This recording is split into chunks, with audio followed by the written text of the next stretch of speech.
Calm down, idiot. I don't sense my sibling's chakra in him. Kurama paused for a moment and Naruto watched as her sewer-like mindscape faded away into whiteness. The Great Fox shook his head. I still can't reach them, he said regarding his siblings. He could feel their chakra inside Naruto, and yet he could not speak with them. Wasn't it odd that after avoiding them for decades or longer, now he yearned to have them back by his side? Fuck, Naruto hissed, not understanding what was going on. Neville got her attention by gasping from either her profanity, people here were so soft, or because she was holding him up by his collar, so she put him down after ensuring he could stand on his own 2 feet, patting his shoulder immediately after. Just a second, Neville. She wanted to roll her eyes at the way the boy's body reacted to hers being pushed so closely together, but then he went and passed out on her.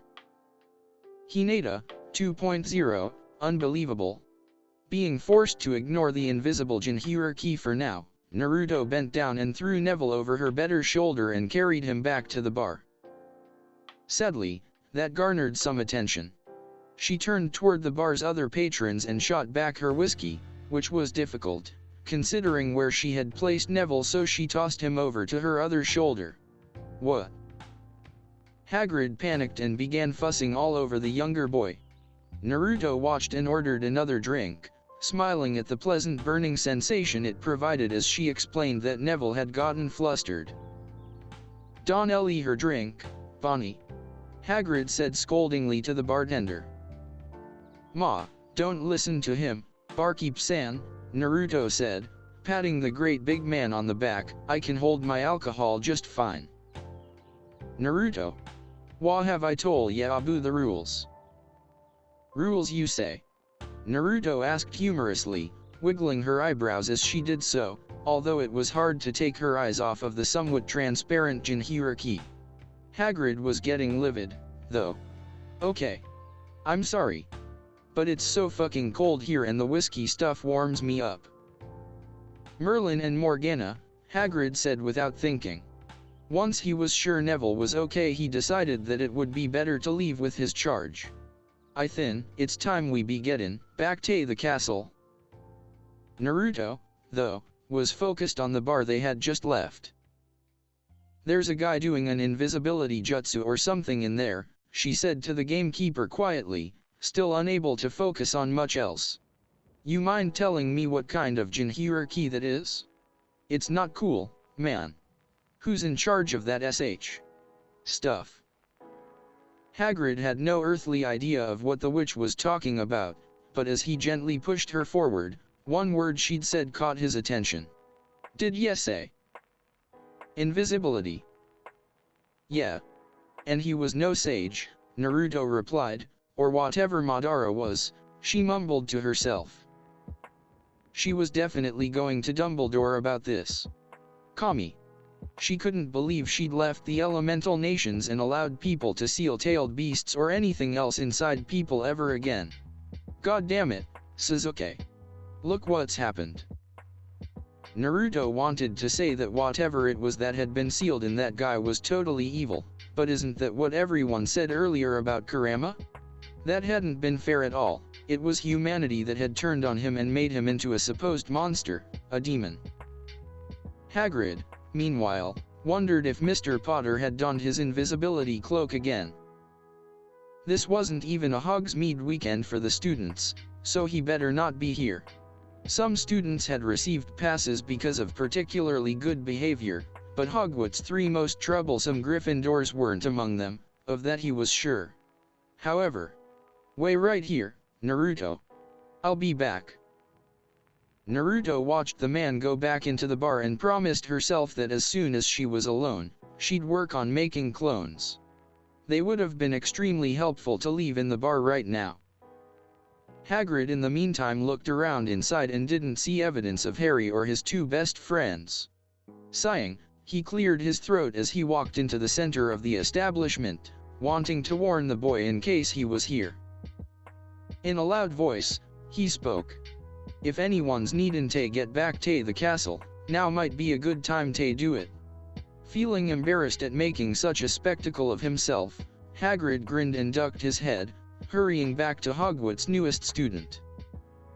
Naruto, Hagrid decided, was acting very strangely. As soon as they were on their way back to the castle, the witch had stiffened and occasionally turned around, glaring as she tried to alter course. Hagrid kept his eyes peeled, but it seemed she was focused on nothing at all. Surely Harry wasn't following them that closely if he was there. The girl hadn't yet been assigned a room or house, so Hagrid took her back to the infirmary and told her to stay with Poppy. Again, the little blonde was totally silent as she smiled grimly and nodded in agreement. "I'm serious now, Naruto." "Hi," she said and looked away. Pomfrey-san had turned away to hover over a child, so it was time to move. She gave the big man about a second to leave, then followed him through the castle, keeping to the shadows. Fortunately, he led her right into Dumbledore's office. Jinhuriki, it was said, were drawn to each other. Or maybe it was the tailed beasts that were. Either way, it had been all too obvious that the Jinhuriki she'd found here had followed her out of the bar. He was leaving dem footprints, how naive. "Hagrid," Dumbledore greeted, looking highly amused. "And Miss Namikaze, how good of you to come." Naruto snorted and seemed, to Hagrid, to melt out of the room's shadows. "Yo. Wah, Naruto. I'm sorry, Professor. I wasn't aware she'd. How did ya get in here?" Hagrid steamed, gesturing to Dumbledore's extravagant office. "How did she hide like that while wearing bright orange?" "I followed you. I told her to stay with Poppy, Professor," Hagrid said exhaustedly. "Sorry, but I need to talk to Dumbledore-sama about that Jinhuriki." Both men looked at Naruto in a way that screamed they didn't know what she was talking about, translating jutsu still going or not. Oh, how to phrase this? The guy doing the chameleon jutsu or something like that. He's been sealed, I suppose you would say, and that's not cool. Sealed, Dumbledore breathed blankly as he looked away from the unusually serious witch. Chameleon? You mean that someone was blending into his or her surroundings? He asked with a far-off look as Naruto shrugged her shoulders. He noticed that Miss Namikaze didn't seem to understand the spell, if it was a spell which had been cast, and that was understandable. She had much to learn, and she needed to do it quickly. It was also remarkable that she had such an ability, even here, away from her homeland. Hagrid's always easily discernible evasiveness caught his attention, too. "Are you aware of the spell used, Hagrid?" It had better not have been Harry and his invisibility cloak. "What am I going to do with that young man?" Hagrid chuckled nervously and shifted on his feet, not noticing the way in which Naruto's mouth almost fell open as she shook her head at how obvious he was being. There was no doubt in her mind that he knew something about that Jinhuriki. "I can be sure she saw anything, Professor." She did give Neville Key the fright. "You met Mr. Longbottom?" Albus asked, his eyes full of mischief. "Yes," Naruto drawled, a little freaked out by the face the old man was making. What was it with old people making that face and getting their underlings in trouble or trying to play matchmaker? To paraphrase a certain friend of hers, what a drag. "Neville's alright, I like him. And he likes toads." Naruto then introduced Raya-chan to the headmaster, appreciating the way Dumbledore greeted him warmly and politely. She listened as Hagrid loudly whispered his belief that Naruto could speak to and understand toads, and tried to keep a straight face. Dumbledore caught her, though, but only gave her a quick wink. He was harmless, as far as not being a perv, so that was good. Plus he was probably way too old for that stuff, Naruto thought. Kami. Why does my mind always go straight to the gutter? She blamed it on her sensei, masters, and Ika. "We'll talk later, Hagrid. I'd like Miss Namikaze to stay." "Oh. Yes sir." Hagrid said as he gave Naruto a significant look that shouted, "Behave yourself." Before he left the office, the headmaster had called him back. Naruto snickered, then put Raya on Dumbledore's desk. He was a very well-behaved toad. She hid the fist she kept involuntarily making inside her pocket. This Jinhuriki thing was really freaking her out. "Hagrid, will you be so good as to send Minerva to me?" "Of course," the big man said jovially. If Dumbledore planned to turn Naruto over to his deputy headmistress, that was no sweat off his brow.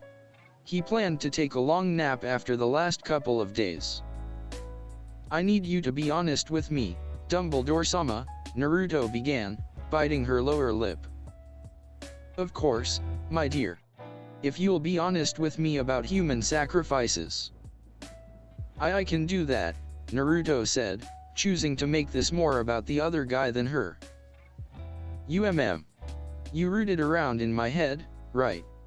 Dumbledore looked both sorry and like he might have taken offense to that description of what he'd done, so Naruto plowed forward. "You must have some understanding of what a kunai and a storage scroll are in my culture." Dumbledore thought about what he'd seen in Naruto's mind. Indeed, he had seen both.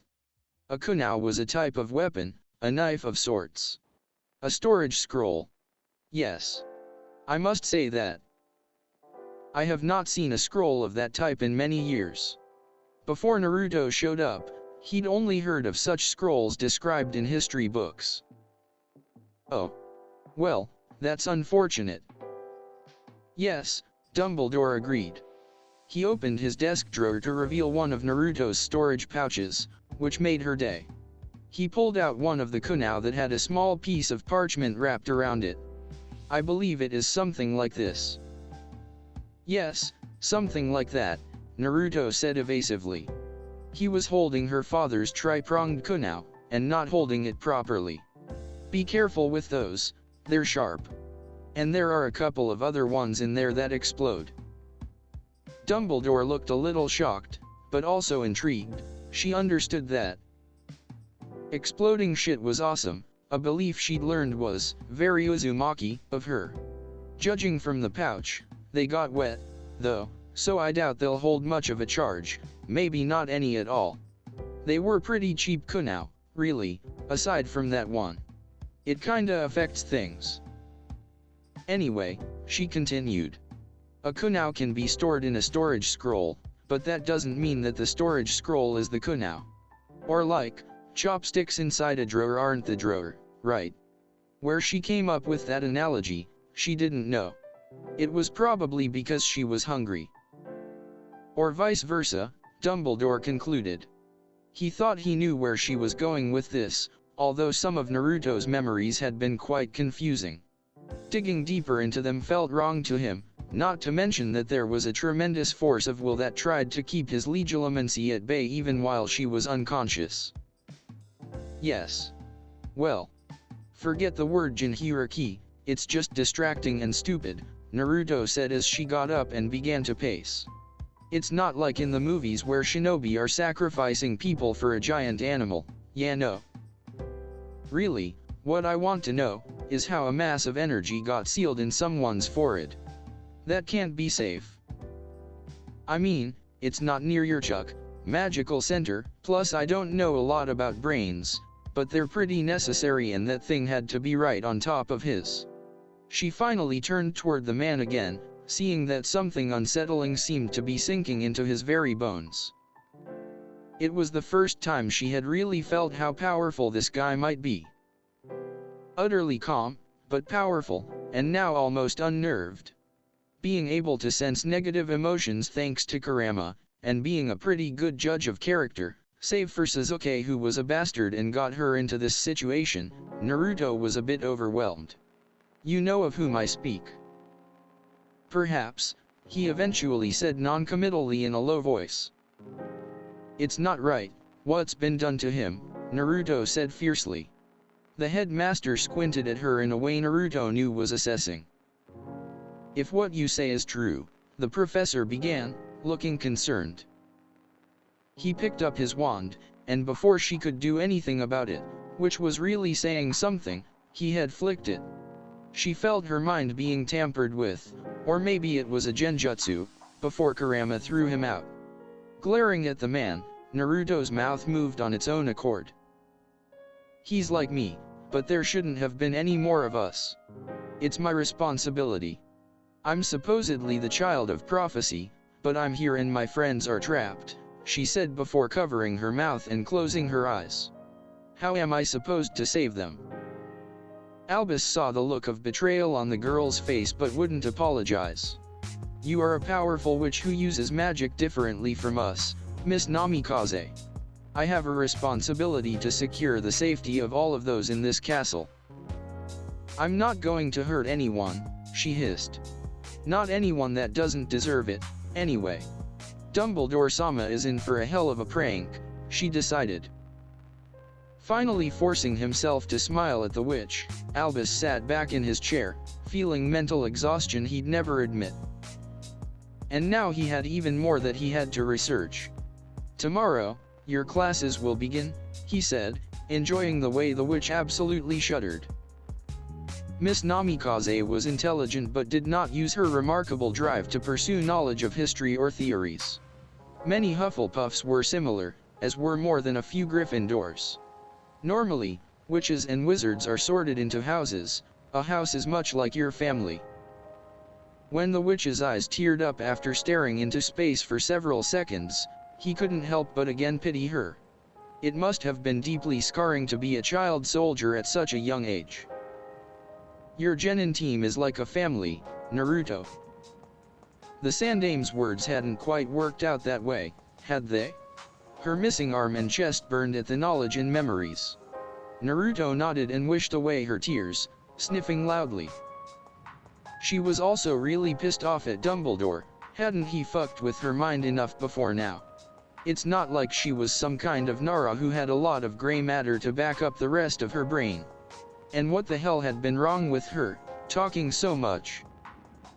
Surely she hadn't given him too much information with her few words, had she? She really needed to discuss all this with her father. There is room for you in Gryffindor. I would, however, like to see what the hat thinks. Naruto looked up at him blankly. Those words made absolutely zero sense to her. Do what? The students here at Hogwarts are divided, or sorted, into 4 of what we call houses: Gryffindor, Hufflepuff, Ravenclaw, and Slytherin. Each house has a noble, storied history producing fine witches and wizards. While you are here, your best work will earn your house points, and rule breaking, Miss Namikaze, will cause your entire house to lose points. It will affect your friends. Dumbledore felt somewhat satisfied that the competitive witch's obvious interest in gaining points was tempered by how she could hurt others by engaging in what her previous society most likely considered normal behavior. Her changing expressions were very open and telling. At the end of the school year, the house with the most points is awarded a trophy, the House Cup, and that is a very great honor. Really? Naruto asked, intrigued. Like a trophy? She knew some people who had trophies and had seen many more in civilian shops.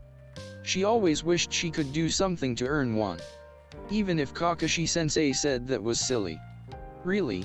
Dumbledore confirmed, his eyes twinkling with mirth. The blonde watched as Dumbledore walked to a stand before turning to her to put a ridiculous hat on her head. The dim thing began singing. She listened in horrified fascination for a few verses, then threw her arms up in her mindscape. Shut up. Please. You are being ridiculous, she said with a pout. Wait, are you Dumbledore-sama's will or something? That thought was scary to her. Zetsu described himself as Kagaya's will. Yikes, poor word choice, Naruto. The hat did shut up for a moment, then began to laugh. Great, Naruto breathed to herself, realizing that the dim thing was sentient. It didn't feel like it had normal chakra, though. And now I've got another voice in my head. Are we in a sewer? The hat asked curiously as he looked around. Yes, Naruto basically moaned. Her mind was embarrassing. Is that a fox?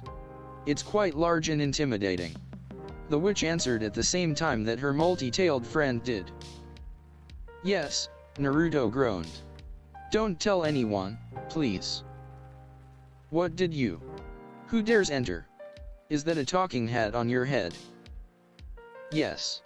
I swear to Kami, this part of the world is so weird. I think I'm going to go drown myself in that lake they said I was found in. Maybe the mer people will send me back to Konoha. Humph. You look ridiculous. Naruto pouted at the big meanie. Me or the hat? Both. The hat was highly amused, although a little concerned about the drowning comment. He had no experience with such a defined second personality, especially one that was a mythical figure. What Dumbledore would do with such a person was up to him, he was only there to sort. As he began to root through the witch's feelings and thoughts, the second personality was becoming even more agitated than the first. Incredible bravery, but coupled with an insatiable need to prove oneself. That can be dangerous. Hey, oh, that's actually pretty insightful, Hat. Thank you, the hat said with a nod from atop her blonde mop of hair. The huge fox rolled its red, slitted eyes and laid down as if to sleep. You're not going to find much inside her empty head. So it seems, the hat said somewhat jokingly.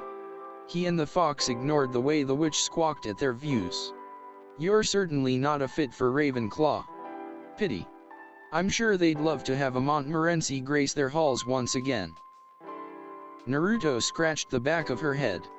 Interestingly enough, in her mindscape, she had both arms. She hadn't given that any thought before. No idea of what you're talking about there, dude. Hat. I'd like to get back now. Yes, yes. As you are new and refused to listen to my song, I must inform you that House Gryffindor is known for bravery at heart and daring. Gryffindors are also known for their chivalrous nature. Naruto wondered if that would be a good fit for her, or if she even understood this strange house system. No matter what, she'd like to think that she was brave and daring, but chivalrous?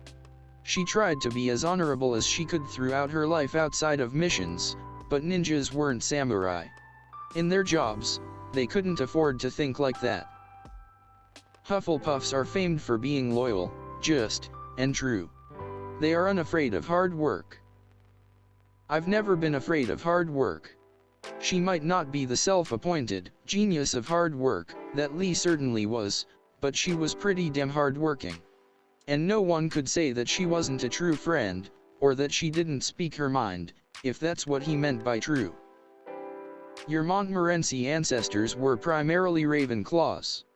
Those in House Ravenclaw have wit and a love of learning, the hat continued, rephrasing his song and knowing that was the wrong place for the blonde witch. She did love learning things, but needed assistance, and not only because she was a foreign newcomer. Miss Namikaze's longing for family rang through to him clearly, and the hat wondered if she would request he place her there, regardless. Finally, there is House Slytherin. Slytherins are known as cunning folk that will use any means to achieve an end. Naruto mulled that over, chewing on the inside of her lip. Any means to achieve an end, isn't that the trap that the Akatsuki and Obito had fallen into? Or, better said, what they chose to ignore in their pursuit of peace in a supposedly perfect world. Even Nagato? Please don't put me there, Naruto said. Cunning is not equivalent to evil, the hat remarked. I never said it was. So, she sighed, wanting to get this over and deal with the consequences of being her. What do you think?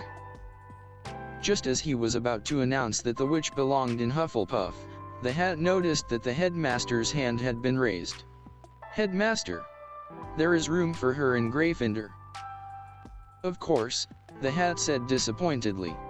The headmaster had only gone against his advice, or not taken it at all, on a few occasions throughout history, and it always left him salty. Gryffindor will be a fine fit, he said as Naruto pulled him off her head. It's been a pleasure, Miss Namikaze. Naruto gave him a polite but only slight nod, grimacing as she did so. Hopefully, what the hat had said about Gryffindors was really general. And even though she hopefully wouldn't be stuck here long, she still hoped that she might find some friends. Plus, she had to do something about that Jinhira. If he was a student at this school, it wasn't like he could hide from her. So who was that woman, Neville? Harry asked his roommate with a smirk on his face as he sat down against a tree to join him by the lake. Whoever that beautiful blonde woman who'd manhandled Neville in the bar was ridiculously strong for her size. She'd picked up a limp Neville like it was nothing, and he would have laughed out loud had he not been hiding. She'd also been staring right at him, even under his invisibility cloak, and that was suspicious. Also impossible, or so he had thought. Neville looked down questioningly into the water he was standing in, seeing that Naruto could apparently hear his friend. She shook her head at him from just below the surface. And how is her hair not floating around in the cold water? And put her index finger against her lips. I don't know who you're talking about, Harry. Naruto gave him what looked like a huge grin and definitely a thumbs up. Just how long can she stay underwater? Raya-chan had hopped out a few minutes ago. Was time really passing more slowly than he realized? Shrugging since it was obvious that she was fine, he went back to studying the flora found in this part of the lake. Fascinating. His underwater new friend, the one-armed witch that had for some reason been happily following him around like a puppy this morning, blew out a few bubbles and Neville had to temporarily live with the embarrassment that Harry thought he'd chuffed in the water. Bloody hell, he mumbled under his breath. Now Harry was openly laughing at him. Shut up, Harry, he said without heat, pulling up another specimen that Naruto passed to him to examine more closely after she'd dipped down further into the water. Harry gave him a hard time about his lady friend for a while, before complaining about divinations and Professor Trelawney. The fact that the eccentric professor had begun ranting about the toad approaching, with her eyes rolled back, was not lost on Neville. His friends weren't impressed by what he thought might be a prophecy and had mostly been laughing about how useless such a thing could be, once again making fun of toads. Who is your girlfriend, anyway? Neville blushed up to the tips of his ears but wished Harry would just drop it. Naruto looked up at him curiously, and he wondered if she really didn't understand that Harry was still talking about her. Harry apologized and began chuckling at him, but Neville thought that it might be just to get him to spill. That was until Ron, Hermione, and Ginny approached them. He knew that Harry and his best friend were fighting, and really wished they'd get past their issues regarding the tournament. Didn't they properly value their great friendship? Didn't Ron understand how dangerous the tournament was? He listened as Hermione reluctantly tried to deliver Ron's murky message to Harry, trying to ignore the way Naruto seemed to melt out of the water. She had the most interesting magic he'd ever seen.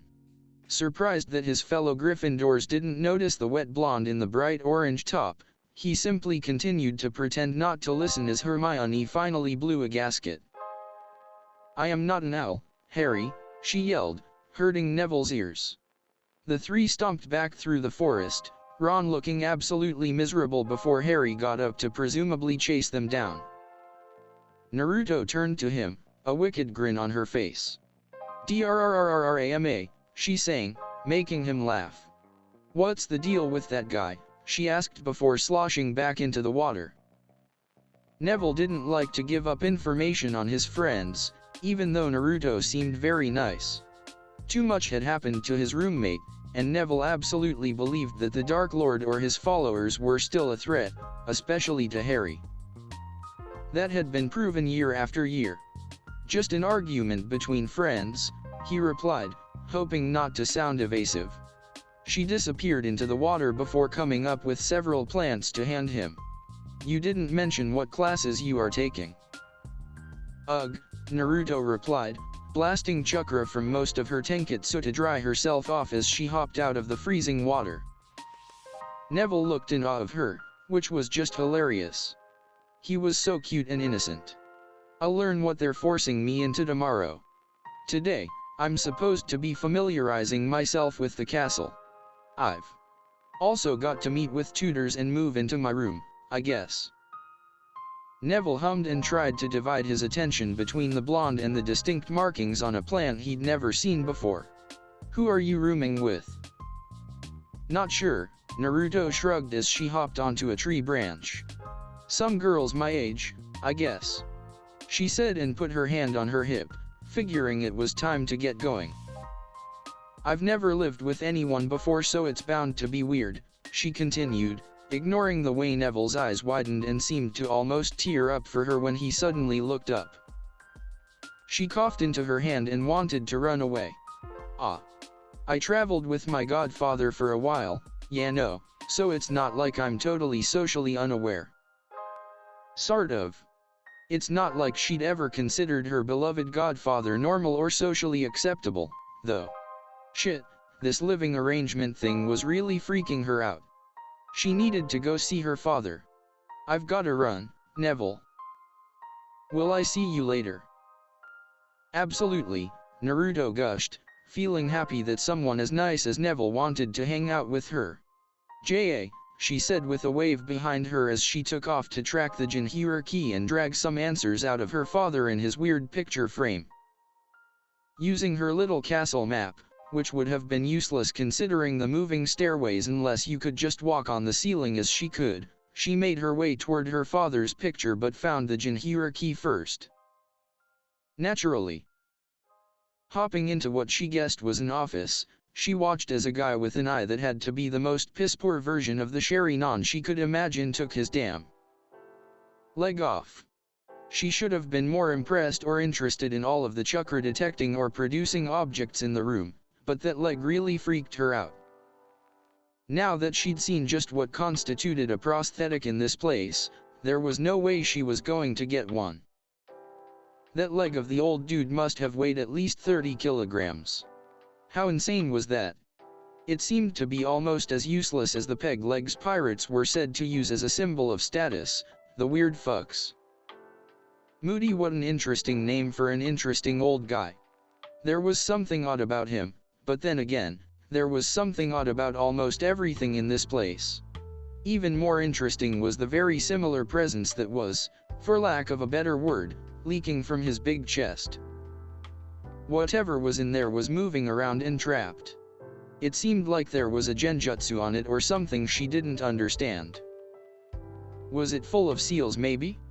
Think before you act, Naruto, she repeated to herself as she listened to the conversation between the Jinhira, Harry-san, and this, Professor Moody. She needed to gather information before she Rasenganed the wrong person again. What's that? Harry asked, pointing at a golden thing. Moody-san looked smug. Secrecy sensor. Vibrates when it detects concealment and lies. It's of no use here, of course, too much interference, students in every direction lying about why they haven't done their homework. Been humming ever since I got here. I had to disable my sneakoscope because it wouldn't stop whistling. It's extra sensitive, picks up stuff about a mile around. Of course, it could be picking up more than kid stuff, he added, gesturing toward a big thing on his desk. Interesting, Naruto thought. Perhaps not all of the people here were so naive or boring. And what's the mirror for? Harry-san asked. Oh, that's my faux glass. See them out there, skulking around? I'm not really in trouble until I see the whites of their eyes, he laughed. That's when I open my trunk. Naruto wasn't at quite the right angle to see what he was talking and chortling about in that mirror of his, because the only blurry figures she could make out were Harry and Moody. The professor let out a harsh laugh and pointed to that trunk that was bothering her as they continued chatting. She did almost fall off the ceiling when something in Moody's chest yelled. So, found out about the dragons, have you? More dragons? Naruto repeated to herself, trying not to gasp and give herself away. No fucking way. Awesome. 1. Talk to Dou-san. 2. Make some clones. 3. Find more dragons and set them free if they're trapped. Also, ask them for a ride to rescue that poor old girl in the bank's basement if they can truly fly like they do in the stories. It's alright, Moody continued, sitting down and stretching out his stump with a groan. Cheating's a traditional part of the Tri-Wizard tournament and always has been. Okay, the blonde thought. Whatever this tournament was about, kids in the hallways were buzzing about it like in a Barame swarm. It sounded like the first stage of the Chunin exams. How awful for those kids, being forced to take yet another test.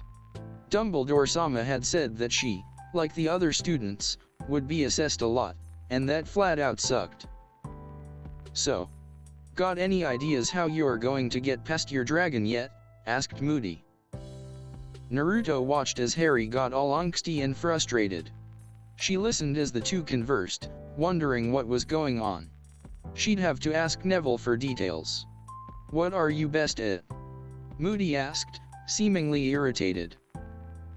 Quidditch, Harry said, using a word Naruto had never heard of. And a fat lot of help. That's right, you're a damn good flyer from what I've heard, Moody-san said eagerly. Yeah, but, Harry said, obviously getting even more flustered, I'm not allowed a broom. Naruto wanted to laugh, witches and wizards on brooms. It was just too much. It was like she was living in some kind of bizarre fairy tale if that was right. Not for the first time, Naruto became lost in her suspicions that she had died again and hadn't been allowed to enter the Pure Lands because of her pranking history. Was she now stuck in some alternate version of the afterlife? Oh well. She was going to prank the hell out of this place, too. After ranting at it, issuing threats, and getting nowhere, Naruto banged the picture frame against the wall. I know you're in there, Tou-san. Naruto hissed at the picture that now only showed her father's former office at what was clearly the Hokage Tower. He wasn't in the picture this time, but she could almost feel him inside the frame. She grabbed it and shook it again, tilting and pounding it against the wall. It was semi-attached to, but felt a gentle hand on her shoulder as the books and scrolls depicted in the picture fell down again. Please be careful, the Yamanaka wannabe said creepily. She had really long, light ash blonde, wavy hair and had nearly scared the poop out of me, Naruto thought, determined to find a bathroom if her father was going to continue hiding like a jerk. Are you Japanese? The girl asked. No, Naruto groaned, rubbing her face before hissing for her father again.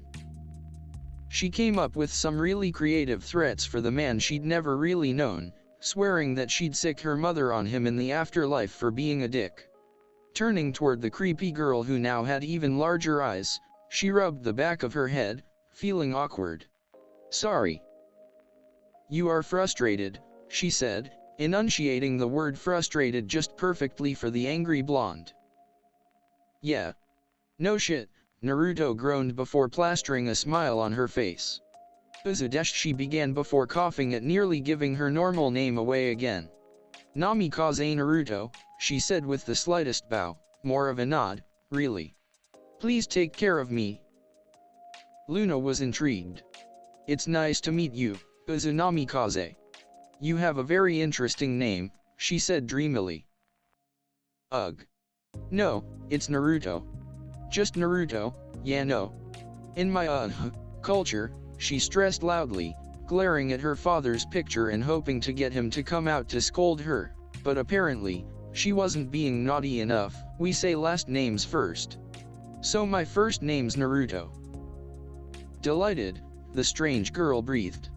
I am Luna. Luna Lovegood, or Lovegood Luna, she seemed to ask the wall behind her.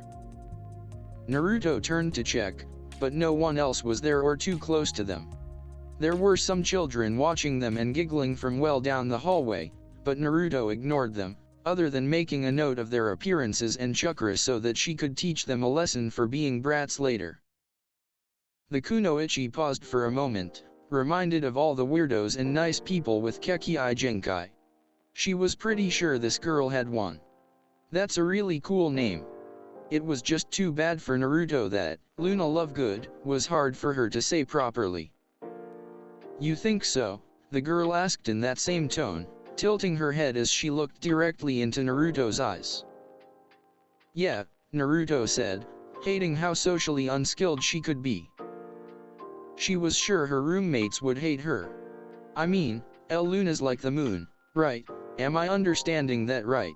She asked worriedly, but the girl gave her a slow nod. The younger girl had a strange degree of serenity about her, but was otherwise alright, she guessed. Calling someone else weird when she had to look at herself in the mirror almost daily was really the pot calling the kettle black. Plus you've got the word love in your last name. And good. Is my translator thing or brain working?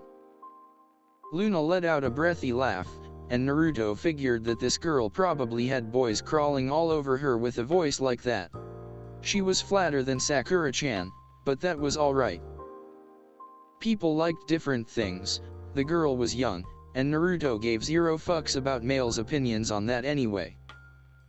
Naruto's boobs were constantly getting in the way of her taijutsu, and now that she didn't have bandages and was wearing a near push-up thing, Kami helped her. Well, it's been nice meeting ya, Luna-san. She put her fist on her hip and glared at her father's picture again. Since someone's being an asshole, I gotta run. Luna placed her hand on her shoulder again. It was a little odd, but then again maybe Naruto just felt that way since she was missing an arm on that side.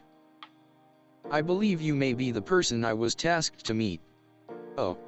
Naruto asked, doubting that very much. Professor Flitwick thought that I might be able to help with charms when he is unavailable. I was surprised that he asked me, Luna said softly. She pointed to the top of Naruto's head as the older girl slumped over her words. I like your toad. Ah. This is Raya-chan, Naruto said cheerily as she presented her new partner. Raya-chan, this is Luna-san. Naruto's bottom lip began to tremble when Luna began petting and cooing at her toad. You like toads, she sniffed emotionally.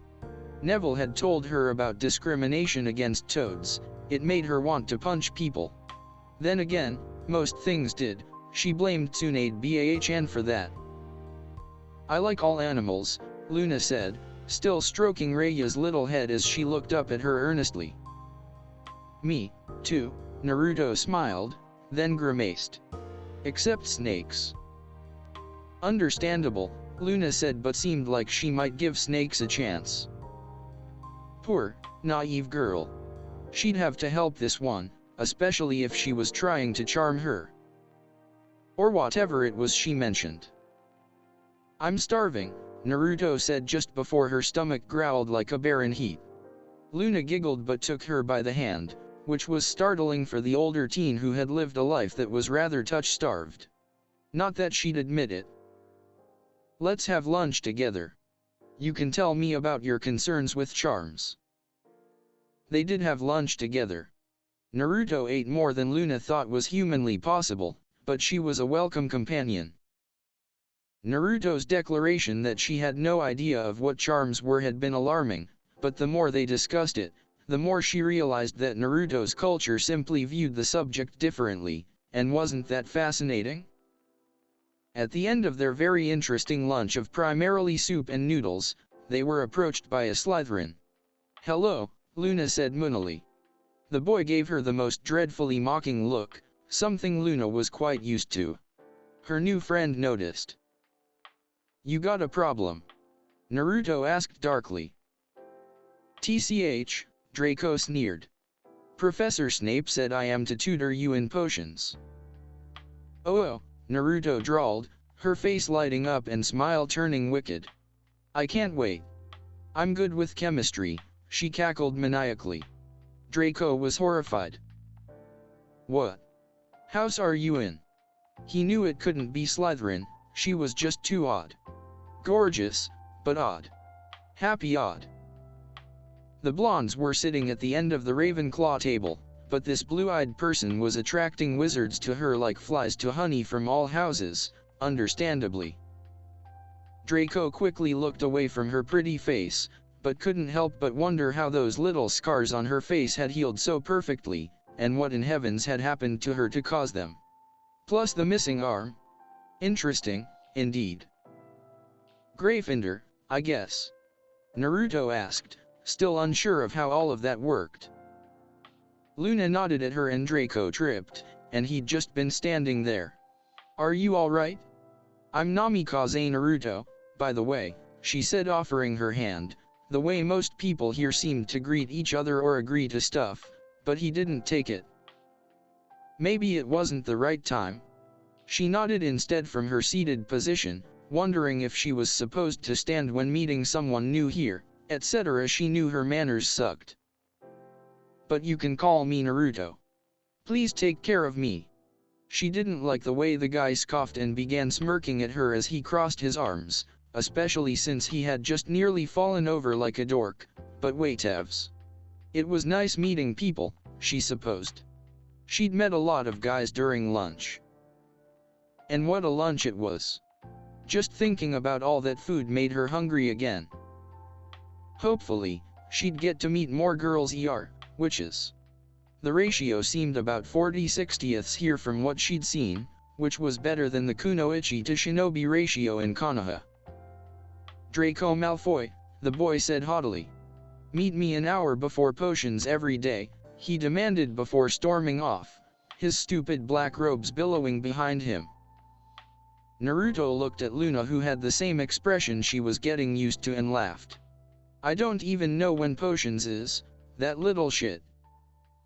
Luna covered her mouth and couldn't help but laugh. She loved the Gryffindor common room, it was so warm and inviting. Standing on the ceiling and observing a bunch of people, but especially a group of redheads taunt each other, it was clear to Naruto that they were family. She wasn't jealous or anything. Not much, anyway, Naruto told herself. Their hair wasn't anywhere close to as blood red and beautiful as her mother's, but what they had was still nice. Did they realize how lucky they were? The twin redheads huddled with Harry-san and began stressing out over a scroll. They hid it and Naruto really wanted to see what it said. Unfortunately, the boys were searching every corner for something while the most pompous redhead began scolding them. Knowing that it had to be one of them she was told to see, she dropped to the floor with a dramatic flip and scared her targets to death. Yo! Good heavens! Where did you come from? Naruto pointed up to the ceiling, but it seemed the guy didn't believe her. She shrugged her shoulders, then waited for him to stop staring at her lack of arm. Pomfrey-san had helped her tie her long sleeve in a knot on that side, which helped keep the material out of the way. Yeah, dude. It's not there, she finally said regarding her lack of arm, making the guy gawk. You are Miss Namikaze? The redhead finally struggled to ask. I am, she said, stretching as tried to put her hand behind her head as she did so often when she was nervous, and making the apparent perv's nose bleed a little. She tried to cover her chest by folding her arms over it, but yeah, that didn't exactly work. It only drew more attention to that area. Excuse me, he said before running off, holding his nose. 3 wands were pointed by 2 redheads and Harry, but Naruto wasn't letting anyone else enter her mind. She disarmed the boys by grabbing their wands, then glared at them. What's your problem? One of the twins, Redhead 2, laughed awkwardly after his eyes had gone wide, looking to Harry-san to explain. They were obviously older than Harry, so Naruto wasn't impressed. Age meant something here that it didn't mean in her home, so these doppelgangers shouldn't be deflecting to a younger guy. I'm sorry. Redhead 3 said, lifting both of his arms in the universal sign for surrender. We believed you were a threat. I am, more than you know, Naruto said with a glare. Give me back my wand, Harry said fiercely. A quiet surge of chakra made Naruto turn away from him, making Harry sputter. Where did you come from, yet another redhead said shakily from the big plushy sofa he was laying on. He was looking at the otherwise pretty girl with the big teeth and frizzy hair that had just appeared out of nowhere, at least to him. He turned back to those making a scene in the common room but kept glancing back at the newest appearance nervously. Did you see that, Harry?" he asked, almost whining. "She's at it again. I don't know how, but..." He stopped mid-sentence and groaned. "And I told you that was a bad idea," he said, nodding at Naruto before turning back to whatever he was reading as he rolled his eyes. "You're right about that, my man," Naruto agreed then grimaced. "Kami, she sounded like that Deidara idiot. Anyway," she said smiling at the guys in front of her dangerously, "I'll give you back your wand things if you agree not to attack me. You won't like what happens if you do," she said in finality. Although a little clumsy, the magically emerging girl wasn't bad at stealth it seemed, so Naruto hoped that she would be an ally. As the girl meekly approached them at first, she surprised Naruto by grabbing a newspaper, quickly rolling it up, and hitting each of the three boys with it. "Whatever are you doing? Did you actually attack another student?" the girl asked, infuriated. To Naruto, it seemed that this girl could really keep these boys in line. She couldn't help but be reminded of Temari and her brothers, and Shikamaru, of course, who would probably deny the Suna princess being anything but troublesome until his dying day. Which hopefully hasn't happened yet. Her heart constricted again as she thought of her wonderful comrades being trapped, their chakra being sucked dry by that deviltry. "You are the new Gryffindor?" the girl asked pleasantly. Harry scoffed rather loudly as Naruto nodded, but the brunette whomped him on the head with the newspaper again. "Behave, Harry, Merlin." Naruto gulped but nodded. "I'm Namikaze Naruto and I have been assigned House Gryffindor," Naruto said quietly, wishing everyone would stop looking at her. Did she really look that much older or something? "Can I give these guys their wands back and not expect to die or be maimed?" she asked the girl. It seemed that she was deferring to the younger teenager, too. "For now, anyway." "Of course," Hermione said, her face a sea of emotions, horror that the new girl thought her friends would hurt or kill her or even joke about such a thing, surprised that the new girl had apparently managed to disarm her three quite strong friends. And a certain degree of disgust at these idiotic boys not properly welcoming a new student, a fellow Gryffindor, no less. If she wasn't assigned to their house, there was no way she could have gotten past the fat lady. "These three won't give you any more trouble. Will you boys?" Naruto had to chuckle at the way the boys paled. She grudgingly handed the boys their wands and realized how badly she needed to learn to handle her own. The girl she'd just pseudo-met pulled on her wrist with a kind word, escorting her upstairs onto a loft.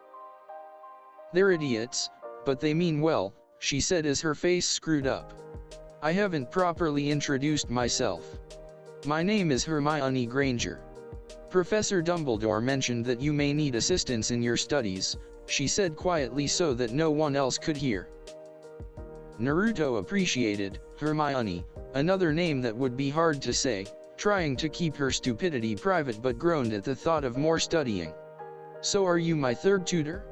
It's nice to meet you, by the way." "Pleasure," Hermione said dryly, then smiled to show the blonde that she meant it. "And, Merlin, no.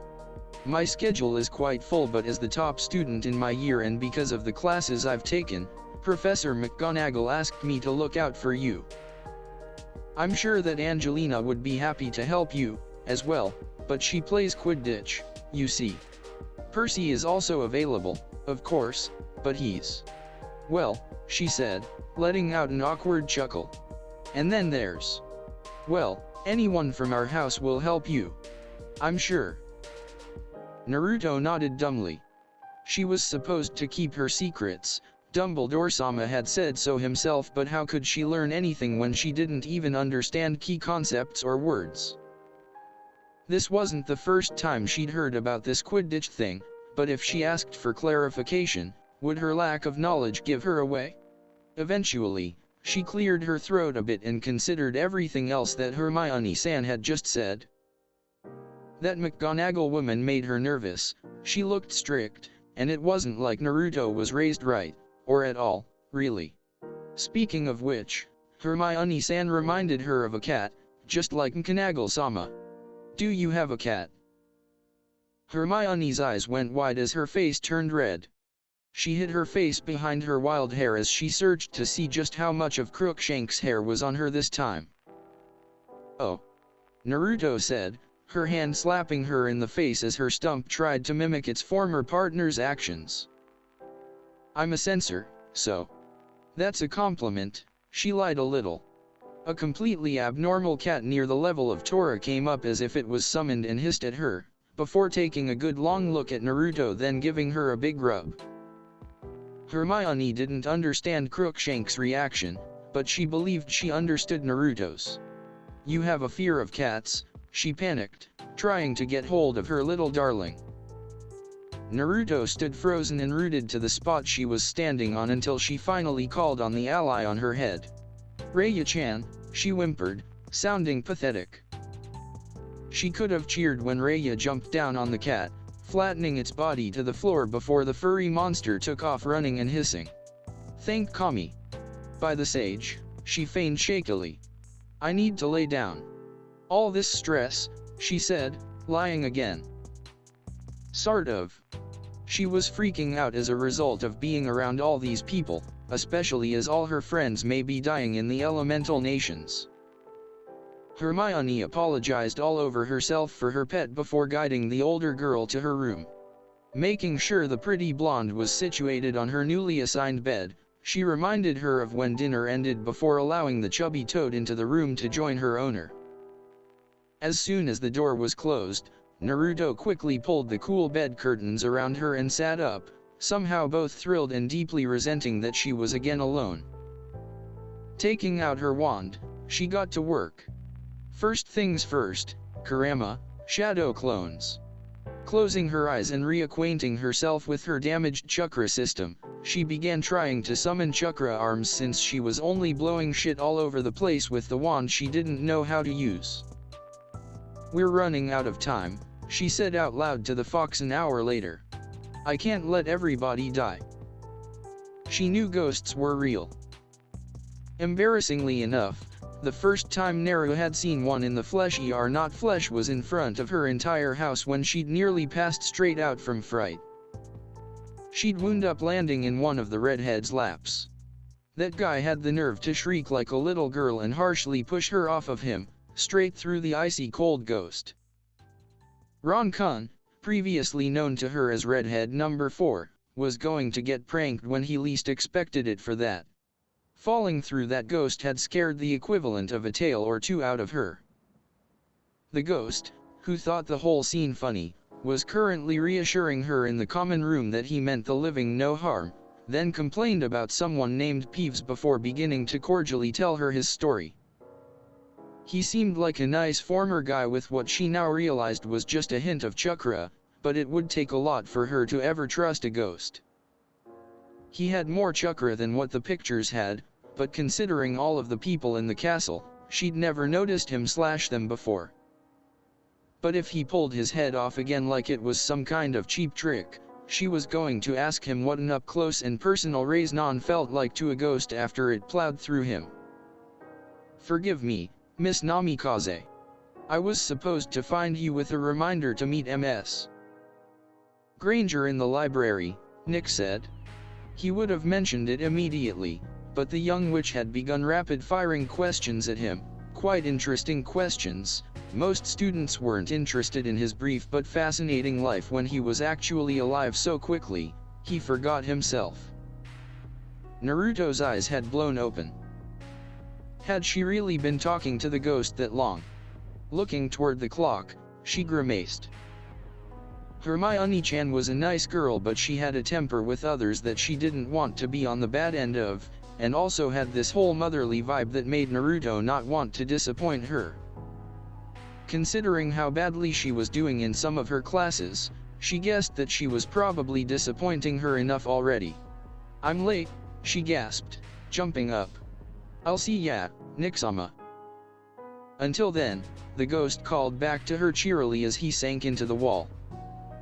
"He'd better never perv on me," were her last thoughts as the blonde raced to the library, remembering to be very quiet when she got there.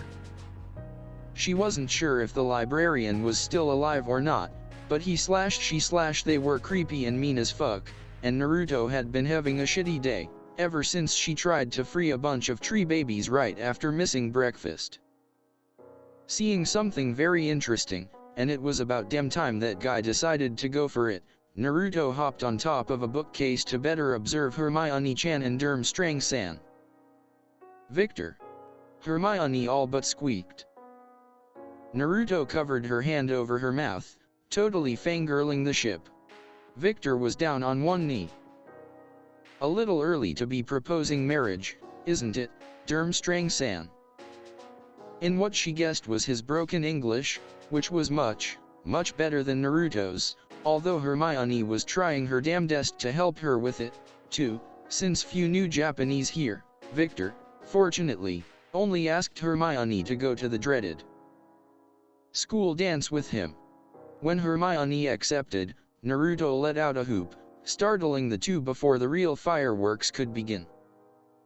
A dry voice let her know her foxy partner was awake and paying attention for once. "Who's the perv now?" "Gah. Don't say that. I'm just happy for them. And anyway, I'm not perving on them, I'm just hyper-aware of my observed surroundings." "Sure you are. And that's why the mouse is getting you thrown out of the library." "What?"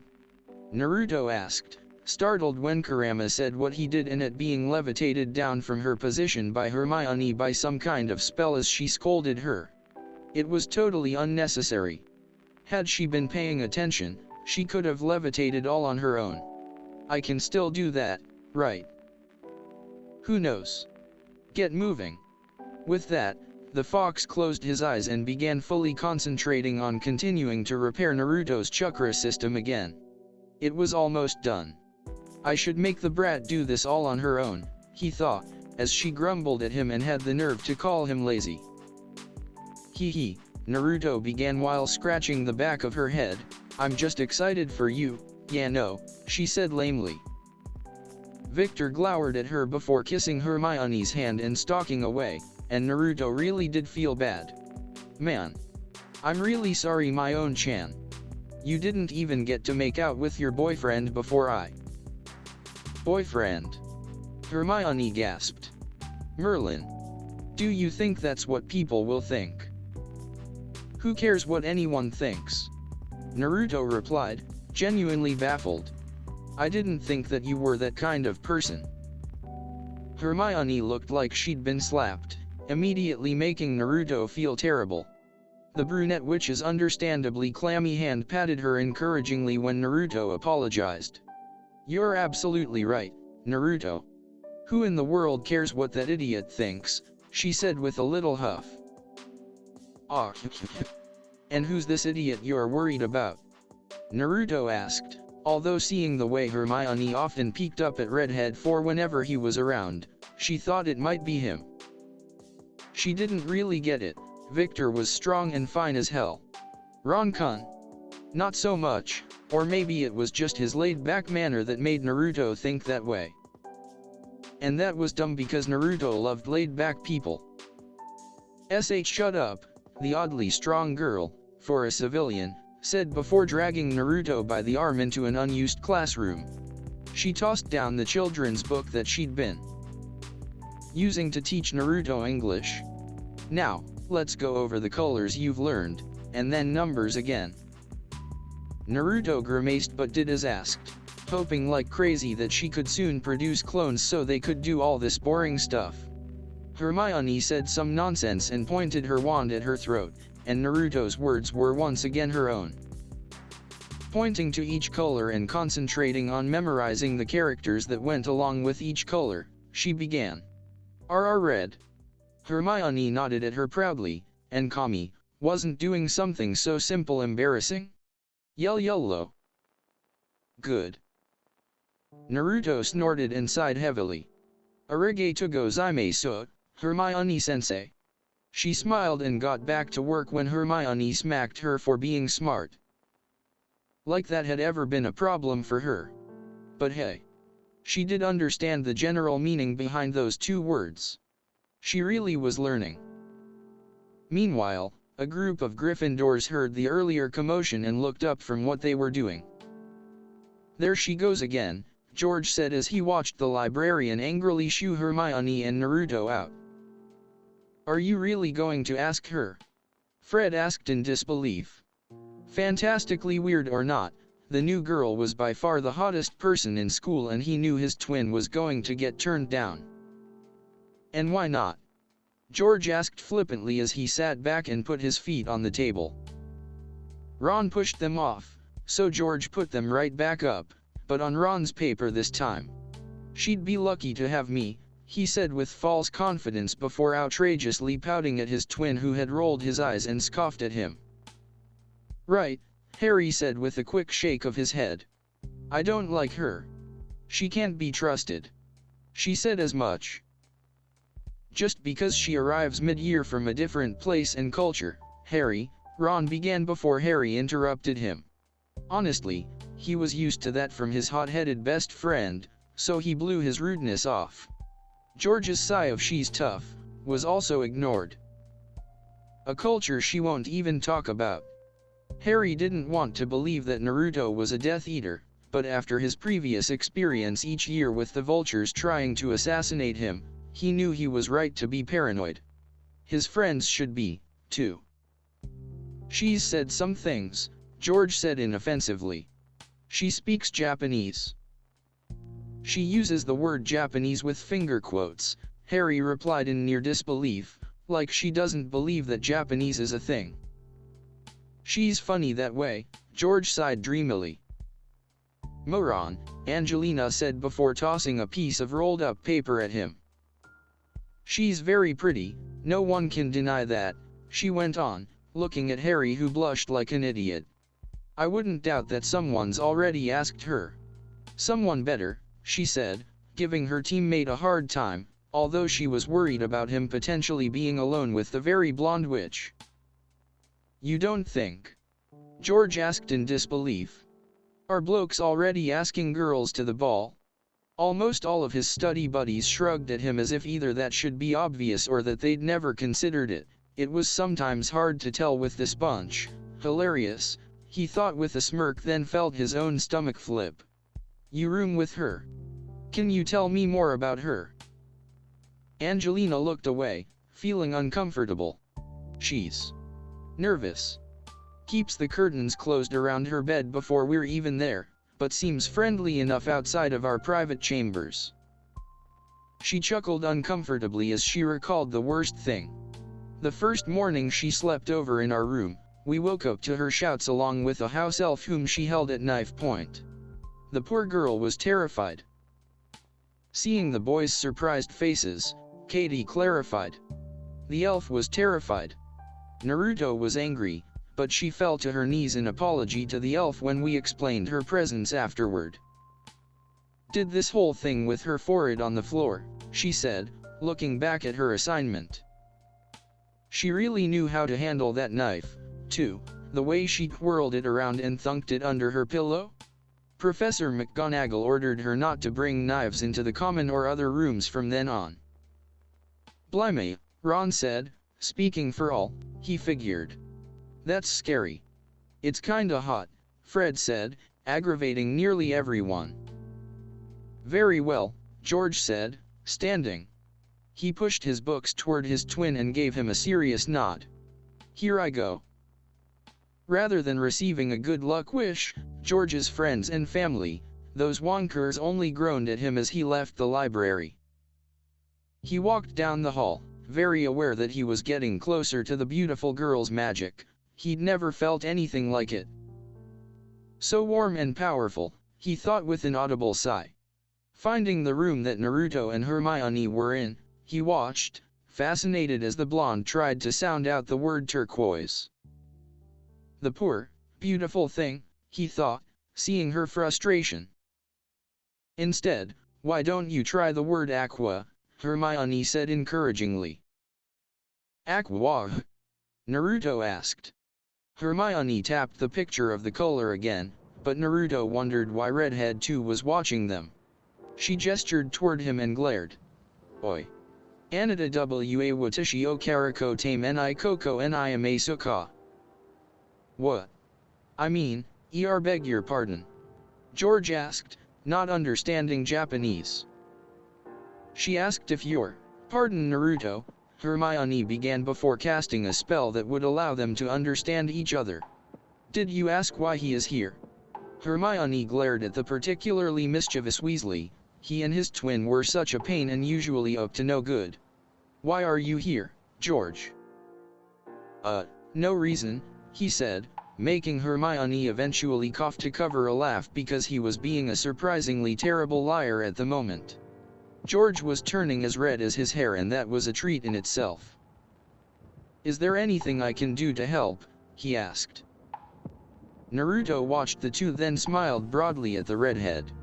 Working out a children's book was a little embarrassing, though, so she said the first thing that came to her mind. Anita no Kamigata Jiesuki. Oh, Hermione said as she flicked her wand around and said some more nonsense. Latin, Naruto reminded herself. As if learning English weren't bad enough, she was supposed to learn and speak Latin, too. Why didn't anyone speak the common tongue? Please say what you just said again, Naruto, Hermione instructed. Naruto realized that Redhead too didn't understand her, so she repeated herself. I said I like your hair. George's eyes opened wider before his lips slowly curved up into a smirk. He wiggled an eyebrow at the girls, making Hermione want to smack him. The girls watched as he pretended to flip his longish hair behind him with a wide wave. I wanted to ask Ms. Namikaze to the ball, he said smoothly and with a deeper than normal voice. The way that Hermione covered her mouth and nose with her hands as if she had flat-out face-palmed was not encouraging to George. She would have to suffer his revenge later. Naruto thought Redhead too was pretty cute, and she really liked tall guys. And a redhead?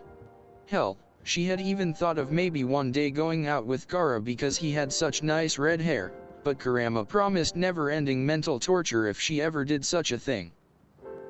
Even after Shikaka was taken from Gaara, the fox still thought that Tuji and Hirokis being together that way was too similar to incest. Ball? She asked, knowing she'd heard the word before and knew it. It obviously had more than one meaning, since, oh wait. The picture with the red and white ball on page 20. You want to play ball with me?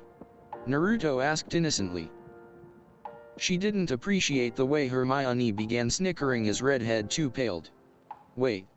She'd just thought of another meaning for ball in probably any language. She glared at the redhead. George, Hermione had called him. You're not being a pervert in asking me to play with your... Naruto. Hermione smacked her pseudo-student with a slew of papers, watching as she squawked, laughed awkwardly, and realized she was running late and ran off to her next class, leaving George behind while waving back at the two, his question unanswered. Whatever in the world were you thinking, George? Do you even know her? How can you ask? He answered rather pompously. We're both great-looking people, and she likes my hair. Naruto made it to defense against the dark arts just as Moody-sama stormed into the room from the other side. She quickly snuck into the nearest open seat. This morning it came to my attention that you lot may not even know the unforgivable curses. That in itself is unforgivable, he shouted, slamming his big palm against a student's desk. How low Hogwarts has fallen, Moody said, and a feeling of dread coursed through the blonde, either in spite of, or maybe because of, the way Moody's face darkened even as he smirked, his mouth jerking with that twitch he often had. Who here knows an unforgivable curse, he said manically. Come on now, please hear one. Weasley. Percy paled but spoke dutifully after nodding, there is the Cruciatus curse, Professor Moody. Indeed. The Cruciatus curse is used for torture, the sensei said, drawling out the word, torture, twitching, and licking at his lips. Moody's in a real mood today, the blonde thought to herself, trying to soothe her discomfort with the man. Naruto also wondered why some of the most simple things, even rough things like torture, relied on spell work to do them. It seemed like a cheat, or something that could come at an unnecessary cost of chakra. As Moody and some of the other students answered his odd questions, Naruto wondered if people didn't have to suffer after what they'd done to their fellows using spell work.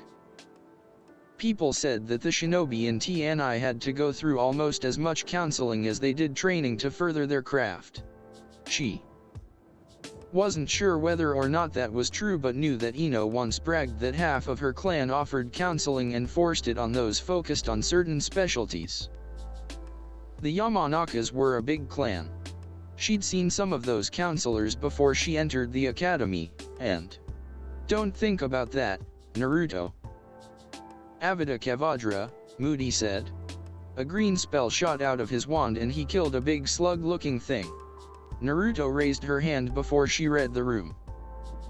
I'm sorry, were you saying something? That really wasn't how she meant to ask her question at all, but Kakashi-sensei's near words just spilled out of her mouth. Moody looked at her with interest, and in a heartbeat, Naruto saw how pale the faces that looked back at her were. The killing curse, Ms. Namikaze, he answered as he slowly approached her in one of the back rows. 5 points from Gryffindor for failing to pay attention. He was looking at her with interest, however, and it wasn't an interest that Naruto liked. And it wasn't just the way his tongue kept popping out like a snake. No, that would be unfair. The killing curse takes a piece of your soul, brunette student number 13 said uneasily. How? Naruto asked, believing that had to be superstition, but honestly, with some of the stuff these magical people came up with, she wanted to be sure. And why would it? Moody's grin broadened and gave Naruto the creeps. Even Kurama sat up to watch what was happening. 5 points to Gryffindor, he said for seemingly no reason before crossing his arms over his chest, then bending down to get way too close to her. Interesting that you don't seem to believe you'd lose part of yourself from killing someone or something, the professor said wickedly. Well, sure, figuratively. Emotionally. It would normally be difficult, she said, thinking of her first kill, Kakazu, whom she literally hadn't given two shits about taking down. However, the bastard had been nearly 100 years old, and had been using other people's hearts to keep him alive, had helped kill Asuma-sensei, and wanted to kill her friends and take their hearts. Unless that person was hurting your friends and had megalomaniacal or totally evil intentions, yeah, no. She knew people like Kakashi-sensei had killed many, and she hardly considered his soul irrevocably broken. Kakashi-sensei was doing what had been ordered to protect the village. Moody looked like the cat that had caught the canary as he drank something that smelled absolutely disgusting. She waited for him to disagree with her, but he just kept staring. Naruto's senses were highly enhanced and sharp, and she clearly heard some of the other students being horrified by what she said. Some believed that her translation spell wasn't working, that she didn't understand. But she did understand. It's not like I agree with killing, she finally said, wishing Moody would back the hell off and get away from her. Screwed up old war veteran or not, he was creeping her out. Go on, Moody said. It's a never-ending cycle, she said for what felt like the 100th time. You kill someone, then their family will want to take revenge. The aggrieved family does so, and the original person's friends or family wants blood. Whether it's individuals, families, or nations that harbor these old wounds and pain, someone has to stop. Someone has to be the bigger person, someone has to say enough and convince others that enough harm has been caused, too. That person turned out not to be her, so far. But it wasn't like she was giving up. Moody seemed disappointed, but at least he didn't deduct any more points. "And I don't get it," Naruto asked, her mouth running off before she thought more of it. "There are many ways to kill someone," she said too knowingly. "Are you saying it's the use of this curse that supposedly deteriorates one's soul?" she asked, using one-handed finger quotes. The students next to her moved away from her, making the blonde deflate. The first time she raises her hand in class in a decade, and look what happens. Why did she try again? 10 points to Gryffindor, Moody said before stepping away from the witch. The third unforgivable curse, he asked the class at large, going back to lecturing and pacing around the room while that one fake eye that continued to focus on her, Naruto noticed. Naruto didn't care what Dumbledore said about Moody's status and mindset, something was off about that man. She'd told the headmaster about the guy in the cabinet and Dumbledore had said he would speak to Moody about it. "I'll speak to him to ensure he hasn't confined a student this time," he'd said with a hint of amusement. How fucked up was that? Naruto continued writing as she noted the Imperious Curse was the third of these three unforgivables. The Imperious sounded to her like what some Uchiha could supposedly do with their Sharingan, and she supposed some genjutsus might work similarly. Kakashi-sensei had been able to force others to spill secrets with Obito's gifted eye, for example.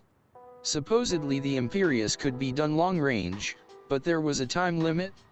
It had to be because of the expenditure of chakra. She wasn't sure if she really understood. If using these will get us locked up, why is he telling us so much about them? She whined to herself. Redhead number 1 turned toward her, looking like he would, Avada Kedavra, her. She pouted and decided that she'd never sit near Percy Weasley again. That guy was scary. By the time Naruto made it back to Flitwick-sama's classroom, she'd already turned Draco's hair orange for being a bit of a dick and was on the run. She got there early for the first time and looked around to find neither the professor nor Luna-chan. No, the only person present was Handsome-san, himself. She'd seen him around and knew that girls flocked to him like crazy, just like they had with Sasuke team. He was popular with the boys, though, too. She hoped that meant that he wasn't an asshole. He was Harry's rival or something of the sort. "Hey, hot stuff San. What's shakin'?" Cedric's mouth fell open and he felt flush before blushing like a schoolgirl. "It's Miss Namikaze, isn't it?" Oh, he knew very well who she was. A woman that looked like her couldn't walk into Hogwarts or anywhere else without turning heads. He had been shocked that she was only an upperclassman. "Naruto's fine. Just Naruto," she said, smiling like some kind of supermodel, he thought. "You're Harry-san's friend." Cedric approached the new student slowly and pulled up a chair. "I'd like to think so," he drawled before grinning, unable to help it. Sitting down, he checked the time, knowing he needed to head to the Quidditch pitch.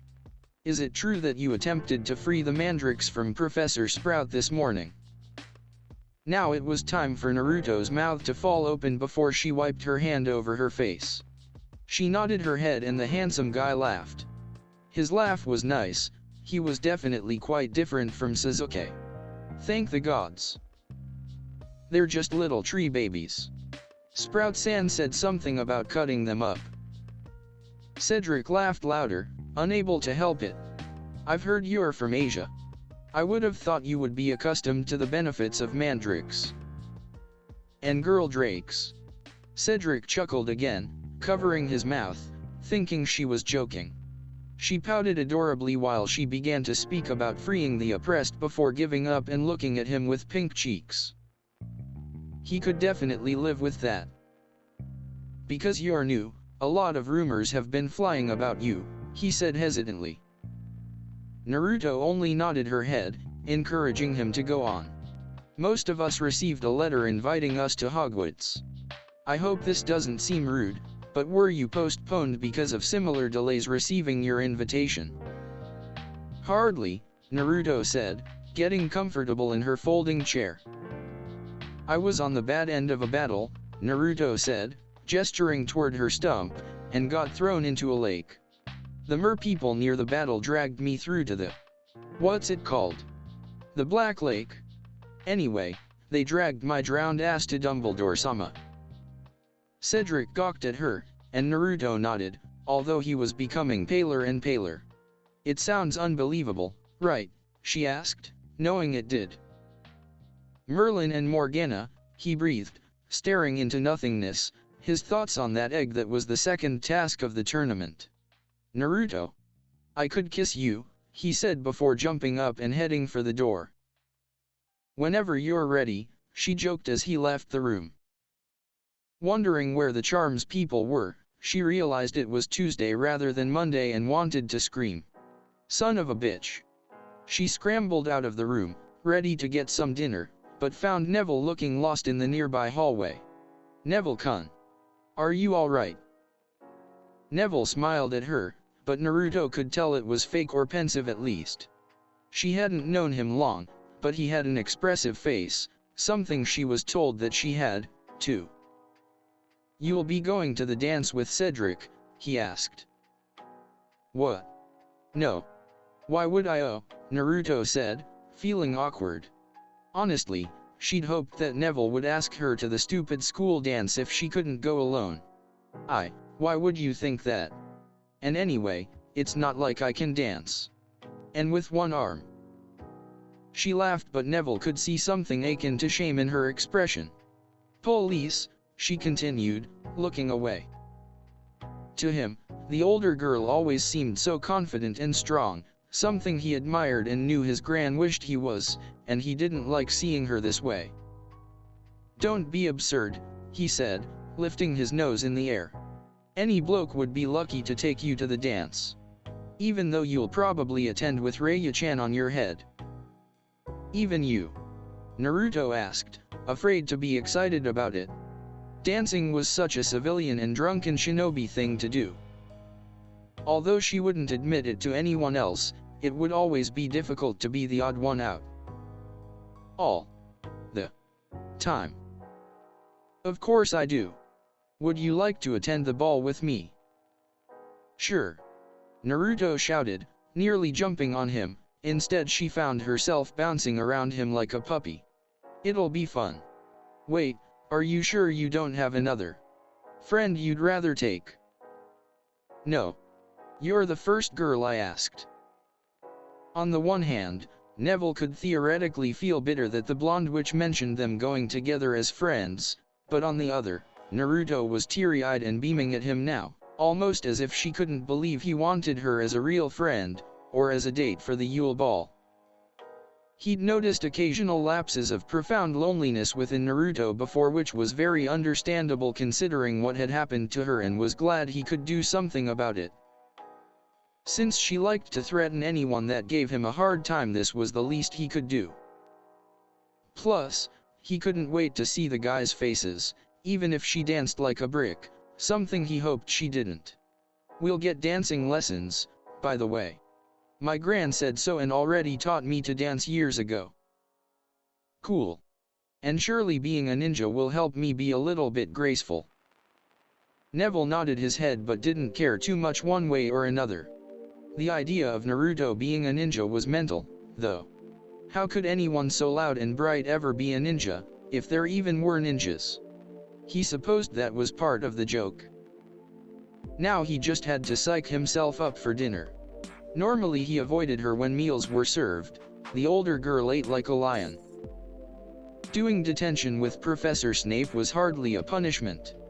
Aside from his evil arm, Naruto was almost certain Snape was a good man. Quietly observing him daily, the man in black reminded her a little of her old sensei. Snape didn't smell or look like him, of course, although who knew what Kakashi sensei really looked like under all of those masks, but watching him read while pretending to ignore her was very Kakashi sensei-like. There was also a hidden kindness to him. She saw it when he didn't know she was standing on the ceiling and she'd caught him speaking to Draco and others with a kind of paternal fondness. There was Also, his demonstrated compassion or at least empathy after realizing how difficult it was for her to do some tasks that were potions related. That meant a lot to Naruto, and not just because it made her assigned tasks less time-consuming. Naruto was still good with a knife, even in her non-dominant missing hand, but Professor Snape had initially wanted her to cut things with her wand. Cutting for a wind-natured chakra user was a delicious piece of cake. Unfortunately, the first time she tried it with her wand, she ended up cutting not only through the ginger root she was aiming for but also through the desk under it and part of the floor. Now when she came to the classroom, things like that ginger root were often pre-cut and waiting for her. Snape-sensei probably wouldn't admit that he had done this for her, but if it wasn't him, then who did it? It sure wasn't Draco-kun. He always complained about her getting preferential treatment, something she'd smack or later prank him for. Well, there were just so many things she had to do to straighten the tall blonde twerp out. She pranked him for a lot of his antics. Naruto was honestly beginning to think that the boy was a masochist. And there were the times that she blasted out what she was simmering or channeled too much chakra that went straight through her cauldrons. Snape always cleaned her mess up with a wave of his wand and rarely took house points away, unless she was in a classroom with her fellow Gryffindors. When they were attending, she was much more careful, and mainly used her wand to simply stir as if it were a normal stick. It kinda was a normal stick. It just had fox hair in it. Weird. Yes, Naruto would say that she quite liked Professor Snape, and it wasn't just because he said something akin to believing in her. You have the makings of a potions master, Miss Namikaze. Pity you can't use a wand. Yeah, she might like Snape, but sitting through 3 of his classes, one after another, in one morning? No. Just no. There was little choice today, though. Snape put her under some kind of spell which didn't allow her out of a 1-meter space in the very front and center of his classroom. It seemed like something Fuinjutsu could do, but sadly she didn't have a chance to look at her feet to see if a seal had appeared earlier. What a drag. She waved to Hermione, realizing that her 3rd hour would be spent with the 4th-year students. Sadly, her younger friend, Naruto would like to think they were friends, anyway, stayed well behind her, sitting next to Harry and Ron. She smiled at both of them, too.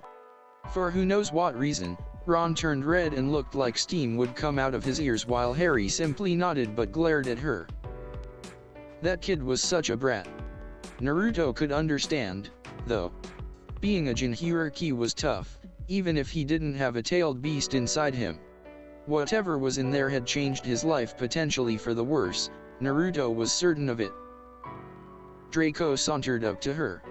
Imagine the 5th-year student I'm tutoring showing up to our class, he said rather loudly and proudly. Naruto gave him a look that said orange hair would soon be the least of his problems. And she was not a 5th-year student.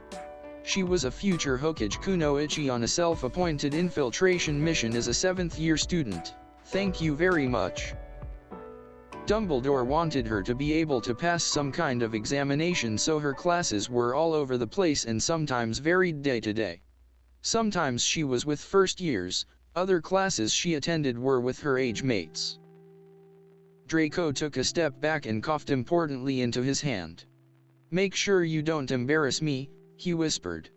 Naruto decided that's exactly what she'd do. Professor Snape gracefully stepped in, however, his robes billowing behind him like the drama queen he was, causing Naruto to groan and throw her head back. Tell me we're setting fire to stuff. Snape took a deep breath and gave her a very dry look. We are not. He ignored the most interesting student he'd had in many years as the blonde pouted like a toddler.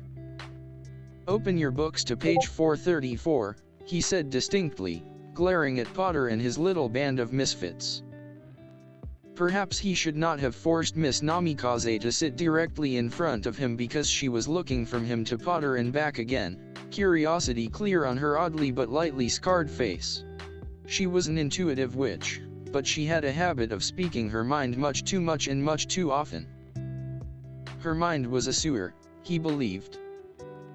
Naruto realized that a knife had magically appeared and grinned up at the sensei in gratitude. She quickly made work of most of the things she needed to cut up and began measuring, not even looking at what the potion on page 434 would supposedly do. "Professor Snape," Hermione called out to her already annoyed teacher, "I believe we were only on page 313. Snape glared at the witch. "Some of you, obviously, will benefit from today's assignment, the wit sharpening potion. Perhaps you should begin immediately." Naruto definitely saw him look toward her as he looked away from Hermione with that derogatory statement, but hey. She knew she was lacking in the brains department. "Snape-sensei, you have been holding out on me. This should have been the first thing you taught me." Snape gave her the most deadpan of looks, then glared at the Gryffindors who had laughed. It didn't matter that some members of his house were snickering as well, and he'd need to have a talk with Draco about his attitude again. 10 points from Gryffindor. Naruto's eyes bugged out of her head. She talked all of the time in almost all of Snape's classes, and it wasn't like she'd said anything bad. The odd thing, however, is that Snape seemed to be glaring at Harry rather than her. She thought it had been Hermione that Snape was mad at, but Snape was definitely giving the stink eye to her fellow Jinhuriki the more she studied them. Had Harry made fun of her or said something even more inappropriate than the shit she came up with regularly? She decided to be on her best sort of behavior after all, while also keeping her senses on alert. Being a censor was not all it was cut out to be, though.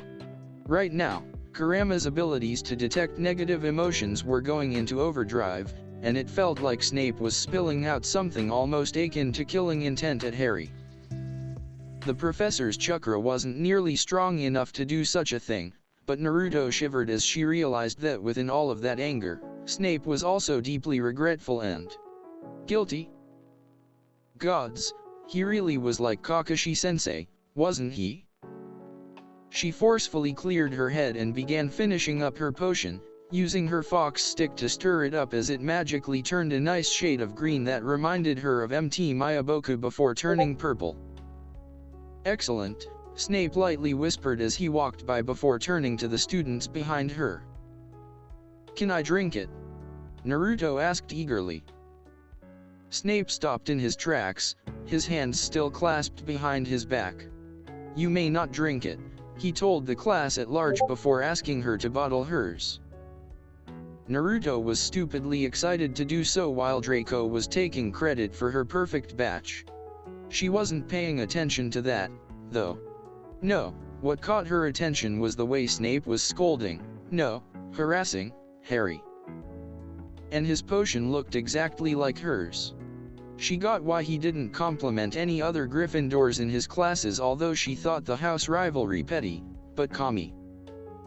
He just needed to stop. After he excused the class so that they could go to lunch, Naruto stuck around, and not just to turn in her bottled-up potion. "You don't like Harry-san." Snape took one vial of potion from her after another, giving her a look that told her that he knew she had stolen some of the vials for herself. "Perhaps you should mind your own business," he said with a raised eyebrow, seeming to challenge her. "It's hard," Naruto admitted, then pocketed another vial as he scoffed. "I'm a sensor type, so I can feel all this stuff," she continued, shaking her hand violently as if to make the sensing stop. "I can feel how you're angry at him, but also guilt and—" "Stop," Snape demanded. Fortunately, the witch listened. He watched as she packed her bag while muttering completely lewd and inappropriate curses, and wondered how far her sensory ability went. That kind of ability could be highly useful. He didn't like thinking about Harry Potter, however. "You're a good man, Snape-sama," the blonde eventually said as she twisted her lips and took a deep breath. "You're better than what I saw demonstrated today with him." She turned around and left, leaving a dismayed potions master behind her. "Miss Namikaze," Professor Moody clipped later with more than a hint of desperation. She was the only person who bothered to show up for class this afternoon, something that was standard on the day of the Yule Ball. You simply cannot punch every creature or foe and expect them to go down without a fight. You will have enemies that are worse. Naruto scratched her face. This guy really didn't have a clue as to what she was capable of, and also to her, his statement hardly seemed fair. She did feel kinda bad for all of the pests/creatures that she'd knocked unconscious, but she could hardly use her wand. The thingies had attacked her first, and Naruto didn't think that turning into a naked person, something she could easily do without hand seals at this point, would have done the trick quite as well as a good ol' punch in the face. I understand. And I don't feel comfortable showing you a Raise-Non or any of its variations. Can we try something else then? The professor sighed loudly before painfully hoisting himself up and around the classroom they were alone in. Thought you'd want to get ready for the dance. Naruto only shrugged. She was the strangest witch, and he was determined to know why Dumbledore was so interested in her. The only thing that really stood out to him, aside from that she'd obviously survived a major battle or trauma, was that she was fast. Unimaginably fast. Very well. Perhaps Hagrid has something that will prove more of a challenge. The student and teacher left the classroom, walking toward the gamekeeper's hut. Hagrid, however, unlike Naruto, was getting ready for the ball. Wow. Look at you, Naruto said, beaming up at the big man. You look super nice, Hagrid-san. Hagrid had on a jacket with a flower in it and his hair was sorta fixed. Ha, Hagrid barked. He seemed nervous as he said hello, though, and Naruto worried that she'd only made things worse for him. Now he was blushing on top of it, which was really saying something considering all that hair. "What can I do ya for, Professor?" the large man asked Moody merrily. Moody's face twisted, and he stepped back, swigging down that horribly stenchy concoction in the flask he seemed to always have on hand. "Miss Namikaze here's in need of an additional challenge," he drawled. Hagrid looked surprised and Moody stomped his way into his house, pushing Hagrid back inside before shutting the door in Naruto's face with a smirk on his face. "Ew," Naruto lamented. She could smell that Hagrid had a dog in there and she wanted to see it. Plus even the outside of Hagrid's place looked so homey and nice. The inside had smelled really nice, too. Although she wasn't worried about getting ready for the ball, she didn't want to leave Neville hanging. But there were a couple of hours before she had to worry about any of that nonsense. What was exciting, and what would have been great to do was accomplishing something chakra-intensive because she felt far better beginning this morning than she'd felt in the entire time she'd been here. Kurama said that they still had more work to do, but he advised that it was finally time for her to try out some chakra exercises.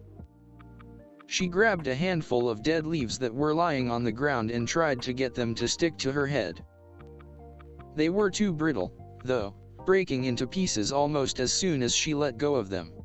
Still, purposely moving her chakra had finally felt pretty good, although everything was still sore in the upper quarter of her body close to her missing arm. By the time Moody reappeared, and he had definitely been drinking in there, Naruto had pieces of grass stuck to her face.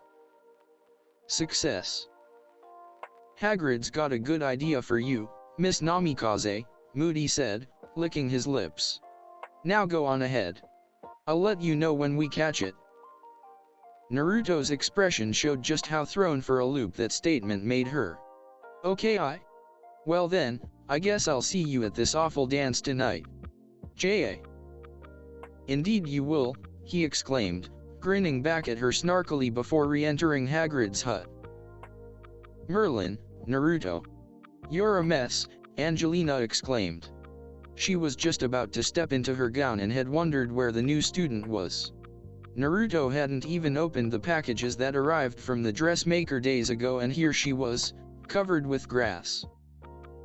"There you are, oh," Katie exclaimed as well before smiling broadly. "A tomboy after my own heart," she said kindly. "Off you go then, a quick shower and change, you. Naruto looked bewildered but obeyed the two teens. As soon as she was out of the room, the girls turned toward each other. Intervention? Katie asked. Absolutely. Get everyone, Angelina drawled. Katie hopped on her toes once excitedly before running out of their shared room. After showering and using her wand to harshly blast/dry her hair, Naruto stepped into what she thought was her shared bedroom to find multicolored and sneeze-inducing pandemonium. She quickly shut the door and tried to figure out where she'd gone wrong. As she wandered back and forth in the hallway, she tried to figure out which room was actually hers, only glad that she wasn't seen. A young girl she recognized, another redhead, came out of what she previously thought was her room and grabbed her hand. Come with me, she demanded, jerking Naruto's hand as she tried to pull her inside. Naruto wasn't moving until some of her questions were answered, however. Who exactly are you and what do you want with me? And what is happening in there? Ginny Weasley, to get you ready, the girl answered before shaking her long hair back and shrugging her shoulders cutely, and again. To get you ready, of course. You want to look nice for Neville, don't you? Naruto allowed the younger girl to pull her forward grudgingly. I guess. And why are you dressed so casually then? I'm only in my third year. Seeing that Naruto clearly didn't understand, Ginny explained. The Yule Ball is for 4th years and up. Son of a bitch, Naruto exclaimed. That dressmaker told me wrong, I don't wanna go. And it's my first year here. That's fine, the eager redhead absently said as she opened the door. Found her. Naruto was grabbed by a bunch of fancy ladies that she almost didn't recognize as her classmates. What is happening? Torture devices were being readied, poisons, and future disguises littered the room. Naruto had never wanted to run so badly in her life, not when facing Orochimaru, not when facing Sasuke. Obito and Madara? Yeah, maybe. But only maybe. Girls were reintroducing themselves as they jumped around, some squealing while others were talking excitedly about their dates or fashion. Finally, almost as if all of them were one, they demanded that she open her packages.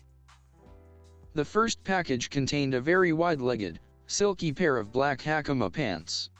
Some of the girls were arguing that they were a form of harem pants, but whatever. Naruto could definitely get behind wearing something comfortable. She was almost disappointed in one thing, though, until she opened the second package. The brightest orange she could imagine greeted her azure eyes, and Naruto couldn't have smiled any wider no matter how some of her housemates groaned. The girls passed the shirred, somewhat crescent-shaped shiny material around, and Naruto wasn't the only person who wondered what in the world it was. The next package she opened was a pair of stacked exactly matching orange sandals. Fancy, fancy. It was a good thing that Baa-chan and Shizune made her walk around in heels whenever they had time together. Finally, she was pushed toward the cloaked demon in the room, the dress packaging. Unzipping it, Naruto didn't know what to think. Yes, the dressmaker, Linda-san, had asked her a lot of questions, but she didn't remember saying anything about liking something like this. Plants. Yes, they had discussed that Naruto liked plants. Flowers? No. Naruto did like flowers, but she knew next to nothing about them. Roses, a girl she thought might be named Lavender exclaimed breathlessly. Your gown's covered in the most gorgeously crafted satin roses. Oohs and ahs abounded and Naruto felt horribly embarrassed. It wasn't until she heard some of the girls complaining about the horrid bright orange that she felt any better. Almost as soon as she did, her top was yanked off and she began being passed around like a shinobi's newly discovered form of weapon.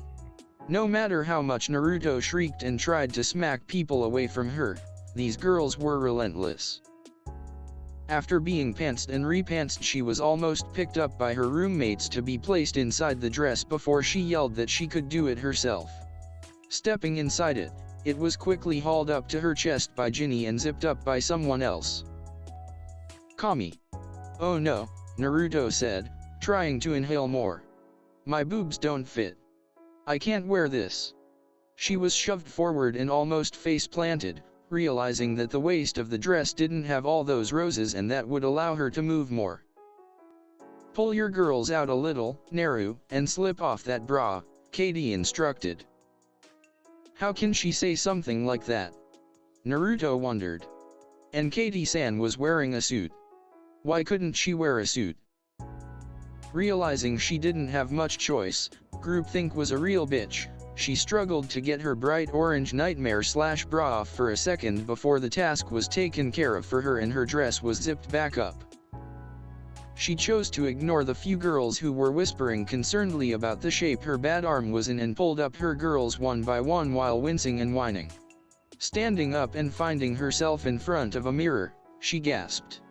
The dress was really something. It was orange, beautiful, and shiny. Her entire bust was covered with orange roses, front to back, and more roses fell in waves from the curve of her ass all the way down to the ground, front and back. There was a giant whitish slit, however, and that allowed her to move more and the pants looked pretty cool with it.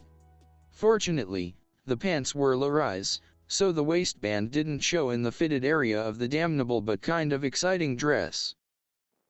Shoved into a chair, Naruto gave up and limply allowed herself to be made up like a doll. Her hair was straightened, teased, and curled while Hermione and Ginny did amazing things to her fingernails while two other girls she recognized but didn't know chatted excitedly as they painted her toenails. She looked at Hermione, trying not to sneeze from the powder and perfumes, and couldn't believe how different the younger girl looked. You look amazing, Hermione. Absolutely beautiful, yeah no. Hermione blushed and thanked her, then firmly ordered her not to touch anything for 5 minutes. The brunette panicked at realizing what time it was before rushing out the door with more than half the girls that had been packed in the room. Naruto had thought about teasing Hermione about Victor. Nearly everyone, male or female, wanted to be his date, but thought better of it. If people didn't know that Hermione was going out with Victor, it would be quite a surprise for them, wouldn't it? Naruto stood up again and almost didn't recognize herself in the mirror. Only her roommates remained with her and Naruto looked at them shyly and in immense gratitude. I didn't realize getting ready would take so much time and effort, and thank you. Thank you both so much, she said in a quiet voice, her eyes welling up with tears. Don't you dare cry, Angelina scolded, you'll ruin your eye makeup. That's why makeup sucks. Katie laughed as Angelina shook her head and left, saying she would meet them downstairs. Her remaining roommate smirked as she told Naruto to sit down, then put the last piece of orange swaggy fabric over one of her shoulders, attaching it to under a rose on the front, around to the opposite side of her dress. It covered up her missing arm, and although it was a little much, Naruto definitely appreciated it. Thank you, Katie-san. Years later, the blonde recognized that she had been terribly self-conscious about her wound back then, but would look at that crazy, hectic moment in time with the girls as one of her life's sweetest memories. It had been the beginning of something wonderful. Neville waited anxiously and hoped that Naruto wouldn't bail.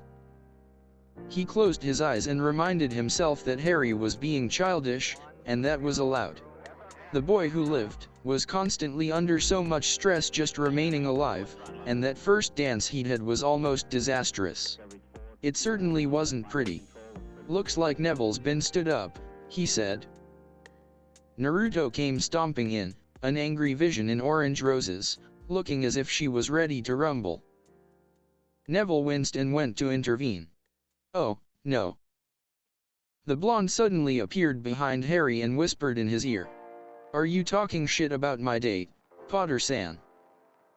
Harry whirled around, his face changing from anger to shock as he tripped backward. Naruto didn't know who he was expecting, but he really needed to figure his shit out and stop being a jerk. Neville was a great friend and he deserved better. Oh, orange, Harry said stupidly while staring at her breasts. Naruto deflated, but Neville was there, to the rescue. Would you care to dance, Naruto? He asked like a boss. I would. The two almost never stopped dancing and had a fantastic night. Surprisingly, the blonde was even sad when it was over. She hugged him tightly, thanking him for an unbelievably awesome time. When she left to head upstairs, Neville was mobbed by a large group of boys. "Tio-san, are ya there?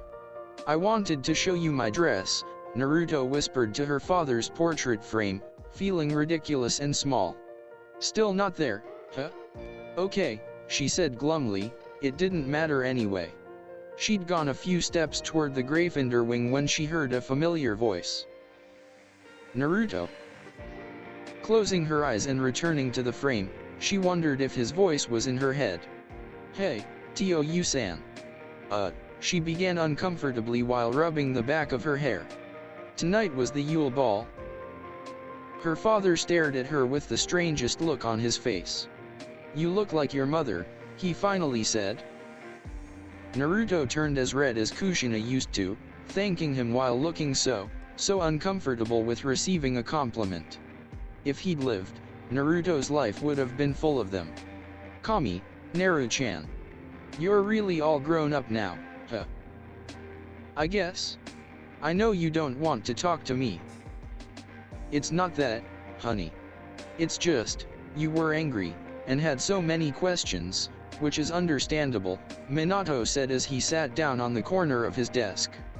"Your dress is really something," he said with a wistful smile.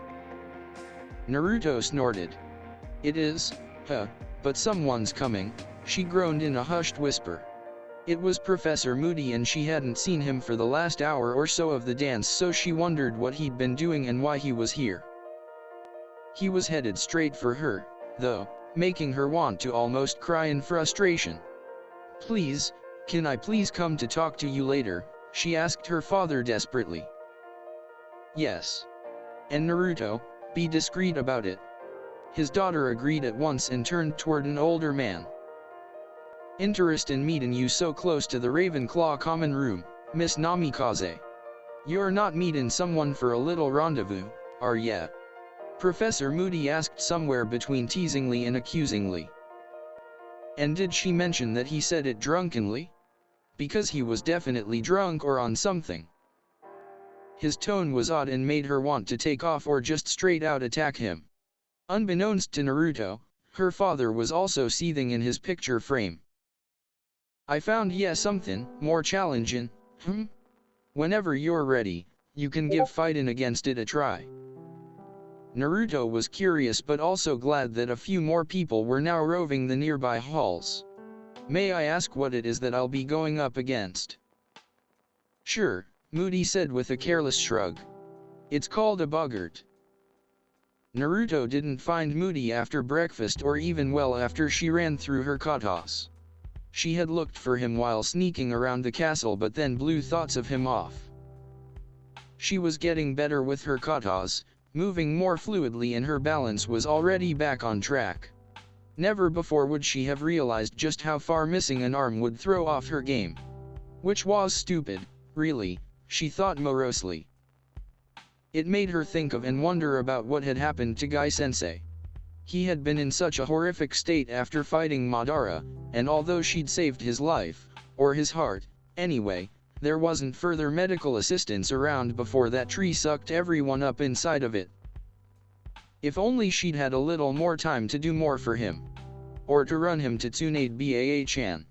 She hoped that Kakashi-sensei, Sakura-chan, and team had found a way to get everyone out of that illusion and tree, but hope wasn't good enough. Although perhaps if they did get everyone out, Sakura-chan could fix Guy-sensei up? She could, couldn't she? But would he ever be the same? "Kami." Kurama said she could properly give using her chakra a real go, and she prayed she'd be able to at least make a clone as soon as she got some alone time. As she jogged back to the castle, she was ready to go take another shower when Moody nearly snuck up on her. "Geez. She needed to get her head in the game. That guy was not alright, she needed to watch out for him. Dumbledore wants to talk to you, Naruto, Moody said. But first, what do you think about going up against that boggart? Does Dumbledore-sama need me right away? Naruto asked. There were lots of students running around, so she didn't feel nearly as freaked out by Moody as she'd been the previous night. Plus, Moody was drinking then, and she was never comfortable with drunk people she didn't know well after dark. In her childhood, the villagers were always worse after dark, and far worse after drinking. No, in fact, he cannot see you now, Moody said with a smirk. He'll be available around supper time. I happen to know that you're free right now, so what do you say, you'll give our boggart a go? I was going to clean up, but that's fine, Naruto said, then realized she had no idea of what she was getting herself into. Without her clones to help her, she'd been reading all that she could but still had so much to learn. Until she'd seen Moody, she'd been having such a good time last night, something she realized she shouldn't have done so carelessly, being an infiltrator and all. I don't know exactly what a boggart is. No problem, Moody said easily as he led her toward the hall his office was on the first floor. Boggarts like the dark places they can hide in. Wardrobes, under your bed, he added as examples, wiggling his fingers at her humorously.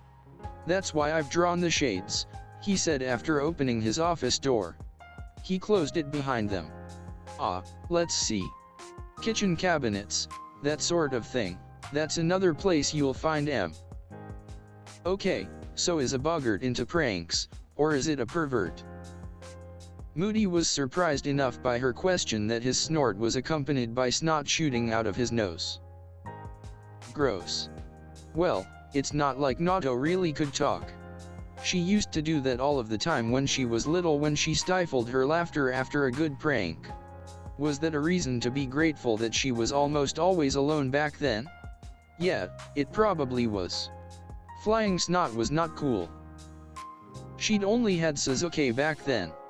And the two of them, even then, went after each other like Ninako and poorly behaved Ninken. Miss Namikaze.